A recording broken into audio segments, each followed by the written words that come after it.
Name columnists are just some of the things they're using to try to get you. But will your favorite paper be around for long?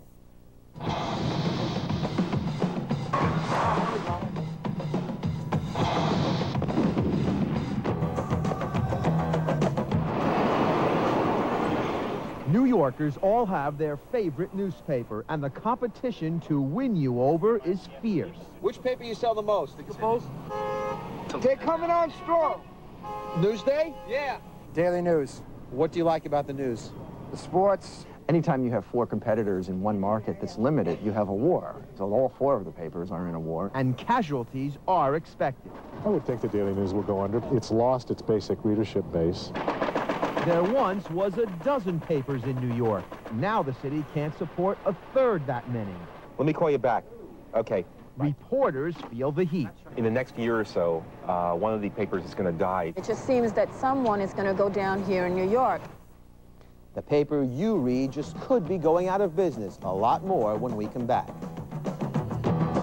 Schwartz was just telling us about a war going on right here in our area. That's right, Rollin. It's a battle being waged not with weapons, but with ink. New York newspapers are fighting to get you as a reader.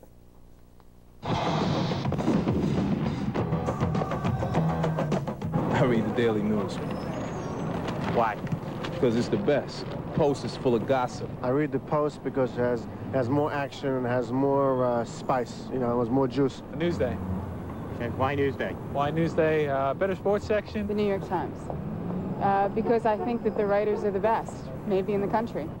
New York City has 4 major daily newspapers, but maybe not for long. The papers are at war, in some cases, a war for survival. 2 of New York's 3 tabloids have been hit hard by the recession and other financial problems. The owner of the Post is in bankruptcy, and last year, the Daily News itself went into bankruptcy after the mysterious death of owner Robert Maxwell and the collapse of his financial empire. The difference between working and not working could be the next story that we do. Reporters, such as the Post's Tim McDara, feel the heat. There's more pressure than there's ever been before. The fate of the newspapers now hang almost on every story. You have to produce every day. You have to have something that the other papers don't have every day. Sonia Reyes used to work for the Post, now reports for the News. I know that when I go about to write a story, I think I'm writing for my survival. And by mine, I mean my paper's survival. Robert Geardy also writes for the News. He says he has to fight for his paper and against the competition as well. Usually you know everybody who's out on the street. You know them socially. You might have beers with them. But you still want to beat their pants off on every story. Let me call you back. Okay, bye. Post reporter Bill Hoffman relishes the competition. When you have one paper in town and you're writing stories, you know, you're lame, you get fat, you get ugly. You know, when you got 4 papers, you know, batting it out against each other, you're like lean, mean fighting machines. Hi, Newsday. Yes? Newsday reporter Bob Liff works out of the City Hall press room. It's a very, very competitive world. This particular room is very competitive because you bump right up against your competition, and you want to make sure that they don't, you know, steal what you're doing. If you have an exclusive, are you worried about somebody looking over your shoulder here? Or are you going to type it somewhere else on a portable computer or call it in? There's a downstairs press room. And that's what you do if you have an exclusive? Well, you know, I mean, you protect your property, you know, what? Sure. So it's a dog-eat-dog world, from the reporters fighting for a story to delivery people fighting for their jobs, to management fighting Star Wars over big-name columnists. Mike McAlary jumped to the Post from the News. Jimmy Breslin and Liz Smith lured by Newsday from the News. Jack Newfield to the Post. Then there are the editors fighting for those head-turning headlines. The Post is the Post. I mean, this is the grittiest little paper in New York. Lou Colaswano is editor of the Post. Yeah, I think there is a tabloid war now, and there's been a tabloid war as long as there are tabloids. I mean, it's a scrappy business, and certainly there's a battle, even a harder battle now because of the tough economic straits we're in. The paper has made cutbacks, used threats of a shutdown to win union concessions, and Colaswano claims the Post is slightly in the black. Its outrageous covers even spawned a line of clothing once.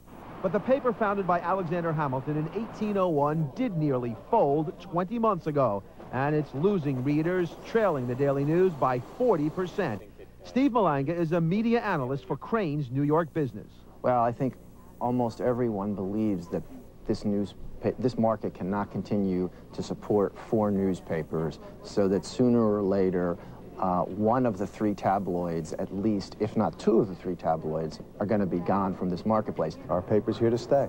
Daily News Vice President John Campy says never mind that his paper lost $30 million in 1991, and that circulation is down 400,000 in the wake of last year's strike. The paper, once America's biggest, has a storied tradition, and it has regained 500,000 readers since the strike ended.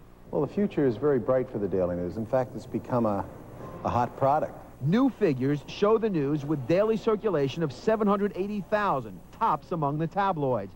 And the paper has a couple of prospective buyers, with Canadian newspaper tycoon Conrad Black reportedly the prime candidate. He could come in, buy the paper, even buy the Post, combine the 2 of them, consolidate, and this paper would certainly have at least a couple of years to try to turn itself around. If he doesn't buy it, then I think it's a very bleak situation. It's not great at New York Newsday either. The 7-year-old paper is in the red, heavily subsidized by its parent company, and recently made big cutbacks. Combined with the 50-year-old Long Island Newsday, though, circulation is up to nearly that of the Daily News. Publisher Robert Johnson says his competition's in trouble. If you accept the proposition that the economy was not there to support the papers in the past, I think it's going to be even more difficult in the future. And we fully expect that there is going to be some shakeout sometime in the months, or certainly within the next couple of years, unless, that is, someone is willing to underwrite losses indefinitely. So why are the tabloids in such trouble? The bad economy has hurt advertising. There are studies of what people do with their time, and the only really significant differences that keep happening in every 5-10 years when these studies are taking place is time switching between what used to be spent reading newspapers and time now spent watching television, which is an average of more than 7 hours a day for the average family. All 3 tabloids trail the New York Times in readership. Times circulation is about 1.2 million daily. That's about what the Daily News was before it lost all those readers from the strike. It's not over until it's over, I guess. No, far from over. What do you have?